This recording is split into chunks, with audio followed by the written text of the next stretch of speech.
יעשה שלום עלינו ועל כל ישראל ויבראו אמן. עושה שלום ממרומיו ויעשה שלום עלינו ועל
Together, when we have the opportunity to come together, we think about those that are in need of extra healing, healing of the mind, of the body, of the soul, of their physical well-being.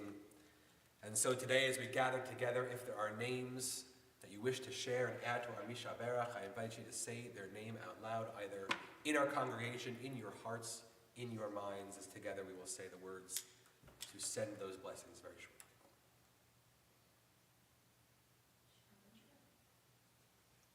Barbara Howard, James Winter, Deborah Avis House, Lisa Roth, Lisa Howard. Henrik Lewis. Together with all those names said out loud and in our hearts and minds, we say, Baruch Atah Adonai, Rofer HaCholim. We praise you, O God, the source of healing. Well, it is my pleasure now to welcome up in a moment our very special guests for the weekend. Again, we have people joining us on our webcast as well who I know will be joining us this weekend at events. So I wanted to start with a joke because it felt appropriate. And of course, for this weekend, what kind of joke would be appropriate? It's a joke about superheroes. Batman and Robin go camping in the desert one day. They find a suitable spot, they pitch their tent, and they soon fall asleep. In the middle of the night, Batman wakes up, his faithful friend next to him, and he says, Robin, look at the sky and tell me what you see. Robin replies, well, Batman, I see millions of stars. And Batman then says, what does that tell you? Robin's silent for a while, and he thinks, and he says, well, astronomically speaking, it tells me there are millions of galaxies and the potential for billions of planets. Astrologically, it tells me that Saturn is in Leo. Chronologically, it appears to be approximately 3:15. And theologically, it's evidence that the Lord is all-powerful and how small and insignificant we are. What does it tell you, Batman? Batman looks over after a moment and says, it tells me someone has stolen our tent. Thank you. The idea of superheroes in our culture, in our lives, especially these past days and months, is something that fills us with so much hope and so much inspiration. And of course, our special guests this weekend are going to be the ones to share with us all weekend exactly how that plays out. I was struck, of course, by probably the most famous superhero, cartoonish Jewish gentleman that we know, Mr. Stan Lee, who said, to me, you can wrap up all of Judaism in one sentence, and it is do unto others. All I tried to do in my stories was show that there are some innate goodness in the human condition. There's always going to be evil. We should always be fighting that evil. If that is not Talmudic wisdom, I don't know what is. And so, again, our guests this weekend, they represent Paper Midrash. Our dynamic duo of Isaac and Rabbi Shauna help us find new pathways to Torah. And in fact, the idea is something that we have been searching for, I would venture to say, for millennia. and that is relevancy to the ancient text, relevancy to this thing that shapes our lives and has shaped our families for generations, and making that representative of the next generation of Jews that are coming up in the world. And so it is my pleasure to welcome our special guests up to the bima to share a little drosh about this week. Without any further ado. Please, absolutely. Thank you, guys.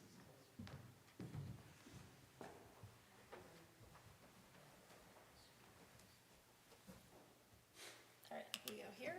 Yeah, works for me. All right. Shabbat shalom. Shabbat shalom. That was one of the best Batman and Robin jokes and impressions, I should say. You had the energy. I appreciate it. I praise it. But it's true that there are, I think, a lot of reasons that we go to these superhero stories. When I think about Torah, so many of them were written and drawn by Jewish artists and writers over the years. The industry was created by Jews. Your art takes that into account, and this is one of your Sinai pieces. You keep revisiting Sinai in your art over and over again.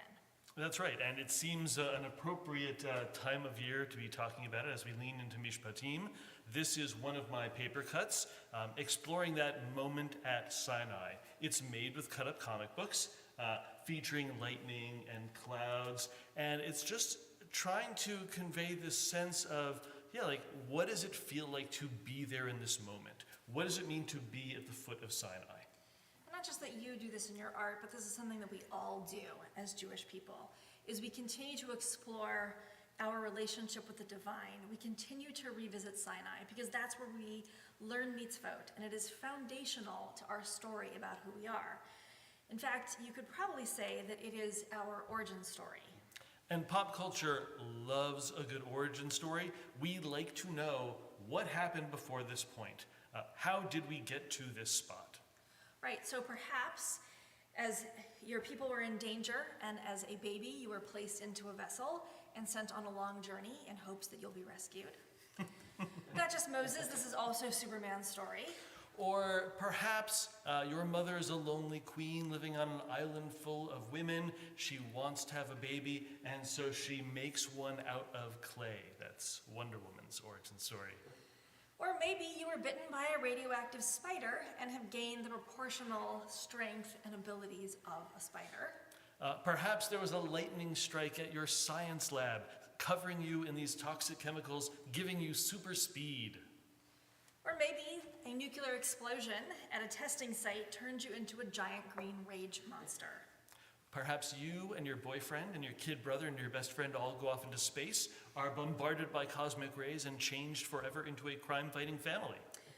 Or maybe you spent 400 years in slavery and were rescued in a dramatic escape through the Sea of Reeds. I gotta say, this is really our origin, right? It's that escape, it's that path through the Sea of Reeds. You just mentioned how we recently read this in Torah. But there's more to a superhero story than how they got their powers. It's great to say you were bitten by a radioactive spider, but the reason that Peter Parker chooses to be the hero Spider-Man is because of words that his Uncle Ben said to him. Uncle Ben said, and these are words also written by Stan Lee, "With great power there must also come great responsibility." Which also sounds Talmudic. And it's those words that create the hero. The spider bite gives him the powers. The lesson he learns makes him a hero. And we see that with many heroes, that it's not just about how they got their powers, but their mission and purpose. Right, so Kal-El gets rocketed to Earth as a baby, but it's his parents raising Clark in Smallville and instilling in him those values that they treasure that turn him into a hero. Diana, Wonder Woman, may have fabulous strength and powers, and she's an ambassador of peace, but why? It's because her mother gave her this mission to go to man's world and to bring peace. Or maybe you're just on a mission from God. Which is actually our mission. That we are told after we escaped Egypt, if slavery was our spider bite, then revelation at Sinai is our advice from Uncle Ben. Our purpose comes from Torah, and it is the revelation at Sinai that helps us understand our mission, and it's our acceptance of the commandments that is part of our origin story of who we are. And a big piece of this, truly is a miracle, is that we accepted the commandments all in one voice. I mean, you say that offhand, but yeah, I think the entire population of Israelites all agreeing to the same thing and speaking together, that is definitely miraculous.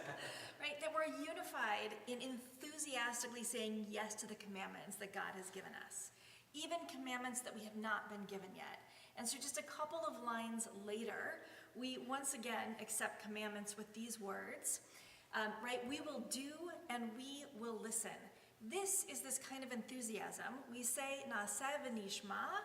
We don't even know what's in it yet, but we're saying yes before we can even hear what that's about.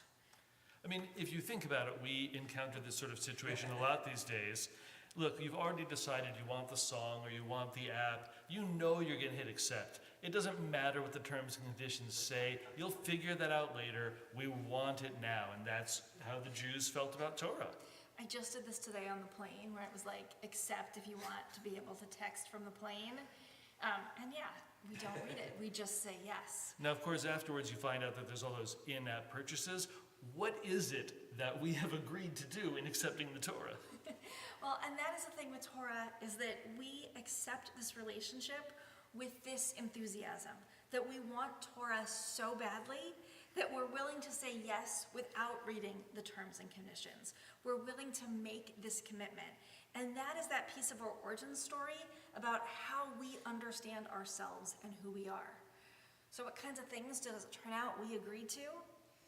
We agree to celebrate holidays and festivals, right? 3 times a year, these are the pilgrimage festivals: Passover, Shavuot, and Sukkot. Comic-Con that we're is gonna not celebrate. one of them.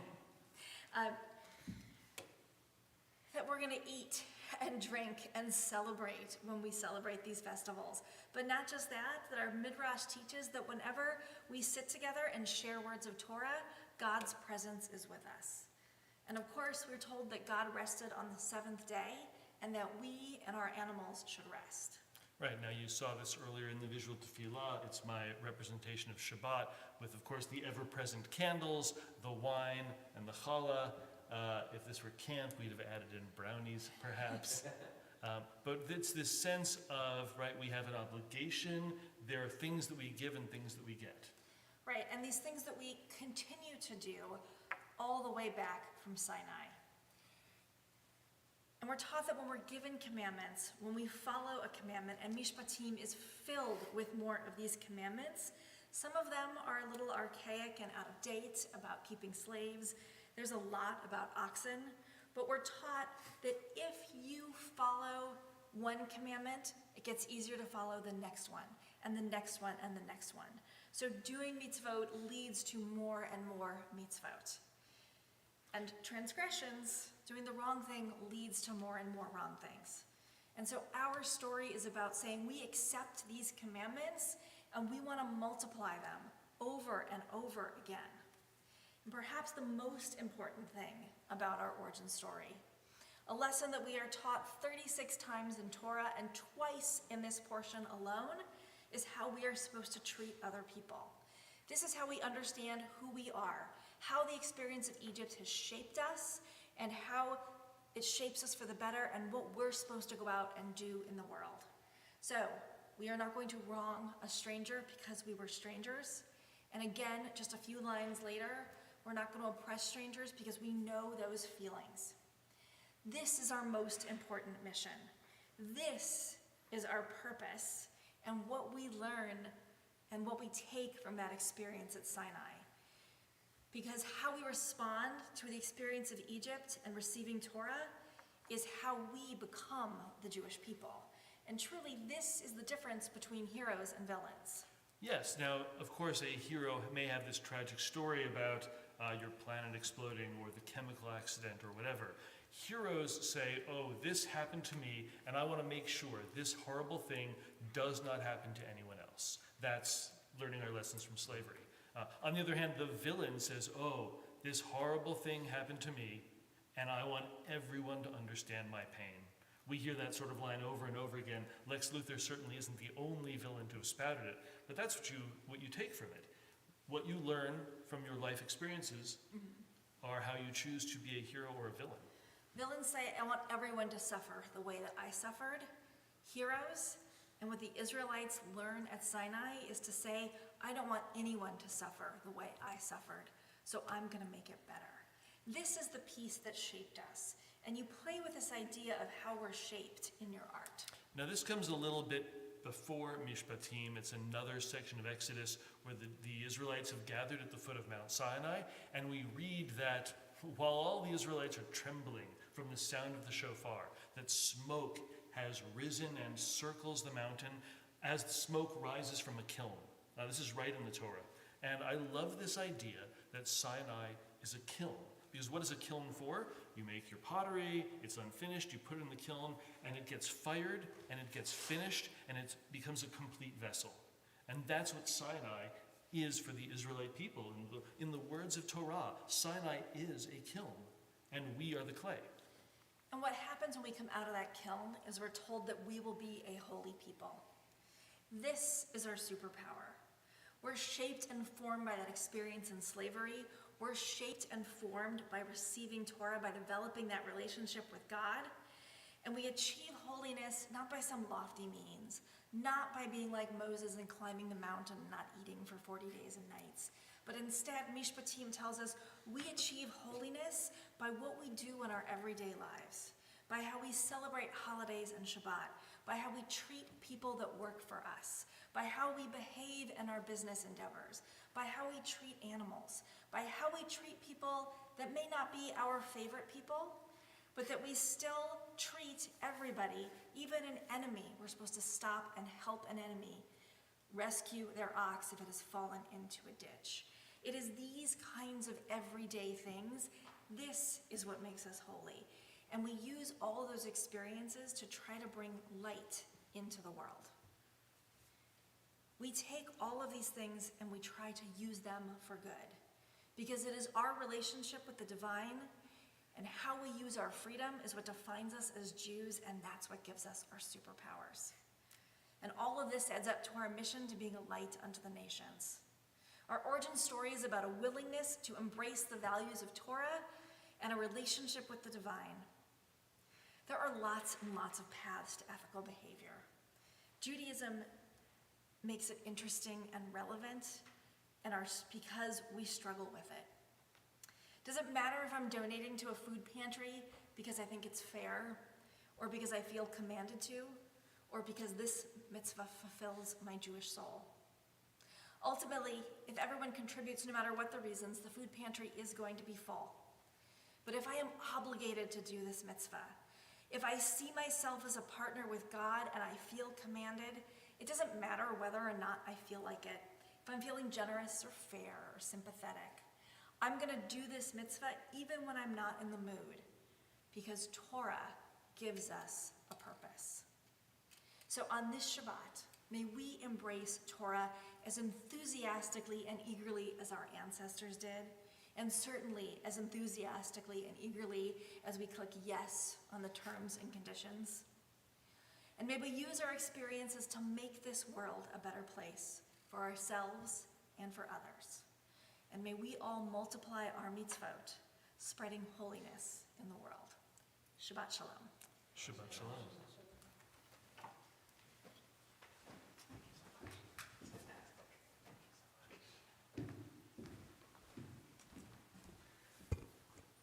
I don't know about you, but I am enthusiastically excited for this weekend and learning more about that. It's such an amazing take. The art is absolutely gorgeous, and there is so much left to unfold and so much left to study. So it is going to be a very, very exciting weekend. We will share some more details in the announcements in a few moments, but there is also more to our service. So as we continue, we invite everyone to please rise as we chant the words of the Aleinu together.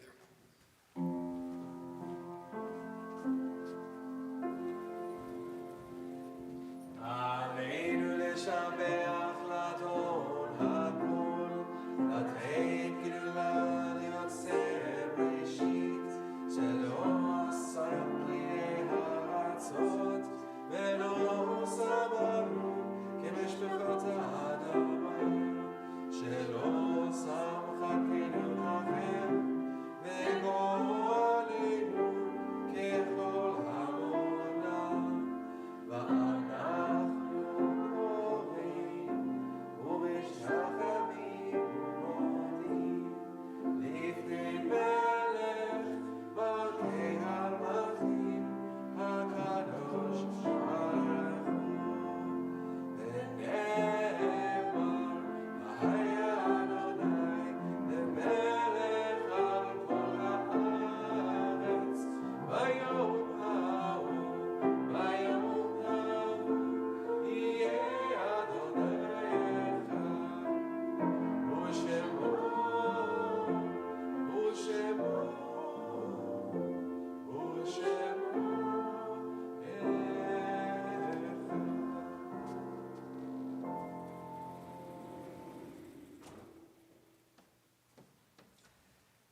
we remain standing as our thoughts turn to those who are no longer with us in this world.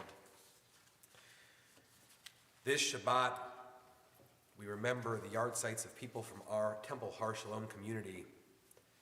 Joel Bender, stepbrother of Rob Cohen, Ann Brown, mother of Stuart Brown, Thomas Redding Cooper, brother of Peter Cooper and Kathy Miller, Maurice Foss, father of Debbie Krakauer, Gail Ellen Feingold, mother of Todd Feingold, Muriel Heilberg, mother of Neil Heilberg, Murray Howard, husband of Barbara Howard, Alfred Hans Jacobson, father of Lauren Nissy, Marvin A. Katz, father of Eric Katz, Barry Kay, father of Stephen Kay, David Kreischbach, father of Alan Kreischbach, Sarah Elizabeth Langer, daughter of David and Teresa Langer, Cheryl Larkey, sister of Lisa Martins, Bernard Levine, father of Frank Levine, Jarrett Miller, cousin of Stephanie Vanderbeck, David Saul Phillips, father of Lawrence Phillips, William Rush, father of Sherry Cohen, Sarah Schneiderman, mother of Ron Schneiderman and grandmother of Todd Schneiderman,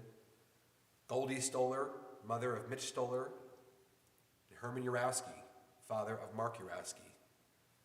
We remember those taken from us in recent moments, those families in Shloshim, Herman Benjamin Rosen, father of Corey Schwartz. If there is anyone here who's observing a yard site or simply has someone's name heavy on their heart or their mind, we invite you to say their name out loud or share it in your hearts.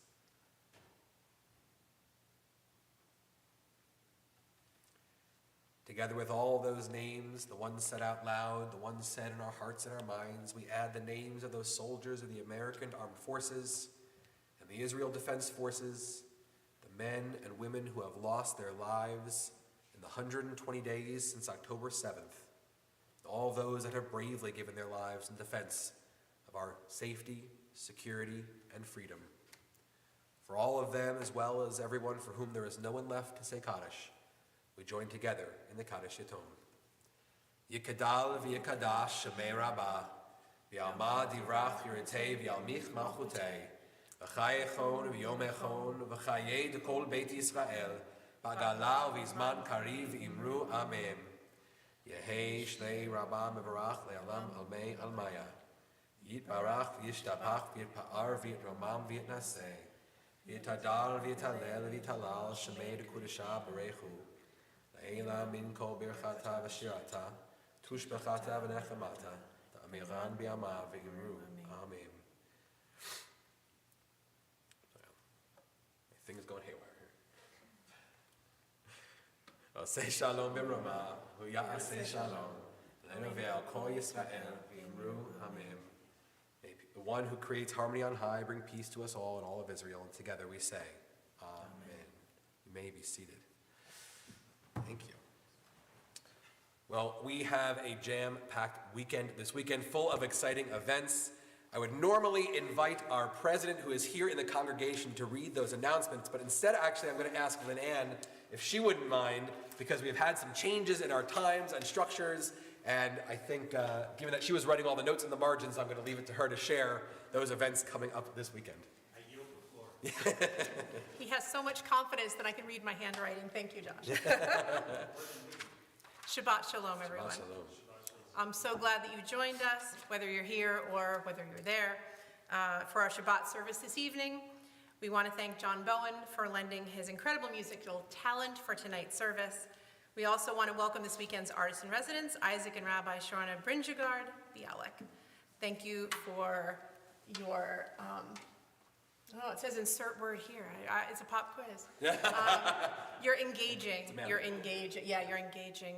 Devar Torah. I particularly appreciate the opportunity to hear what you're saying and also see the really stunning visuals that you prepared. And holy people, Batman. I love it. Thank you very much. All right. We look forward to learning from you all weekend. Here are your quick reminders for the evening. We have upcoming events and programs. There is still time to register for any of the workshops taking place with our visiting artists this weekend. Please note that the Gollum workshop for adults, the Gollum paper cutting workshop, which was scheduled for Sunday, has been moved to tomorrow morning, Saturday at 10:45, which is after our morning Torah study. also with our visiting artists. Our teens have a 1 o'clock program. If they like spray paint or prophecy, bring them on out. They will also be with our J-School families on Sunday morning. So we're very excited for all of these programs. Finally, on Sunday, February 25th at 1 p.m., we will have a special workshop called Seeing the Others, Sacred Listening and Portraits. This workshop is created to help people dismantle their perceptions of people who are considered to be the other. We will be joined by members of the Presbyterian Church at Bound Brook. Jennifer Paradise, who is here this evening, will be happy to discuss this program with you. Also, if you have a scout in your family, February 23rd, we have Scout Shabbat. If your scout will be here, they are entitled to a Scout Shabbat patch, but you need to RSVP so that we get enough. So please RSVP your scouts and scout leaders as well. We look forward to seeing you on Friday, February 23rd for Scout Shabbat. Just a reminder that the best places to learn about what is taking place at Temple Har Shalom are through your weekly e-blasts and the temple website.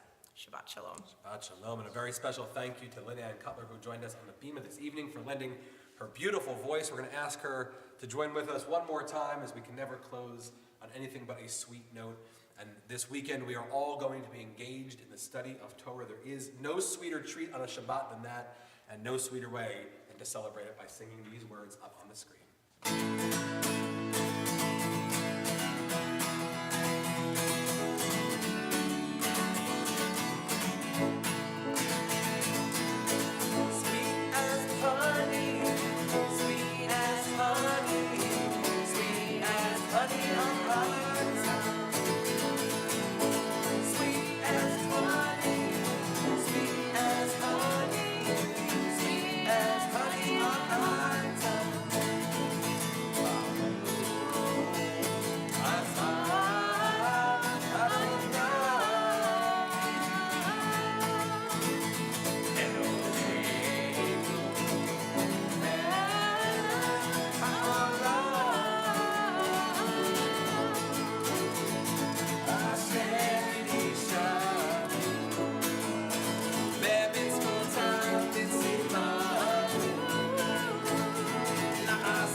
And finally, before we invite everyone to join us outside for our oneg, we invite everyone to join us first in the motzi.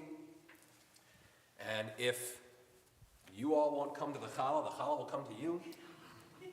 So together we say, Baruch atah Adonai Eloheinu melech haolam, hamotzi lecha min haaretz, v'tzei avon, Shabbat Shalom.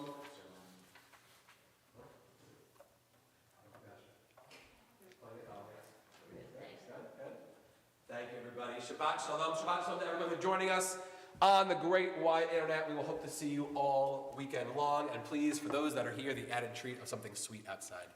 Shabbat Shalom. Shabbat Shalom.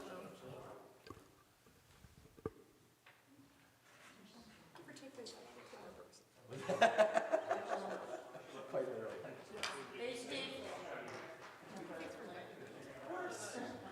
I improvised a lot last one, but it was way too high for me. Yeah. I was like, I'll just find another note this That was perfect. I didn't know it was great. Did the harmonies on it. It was beautiful.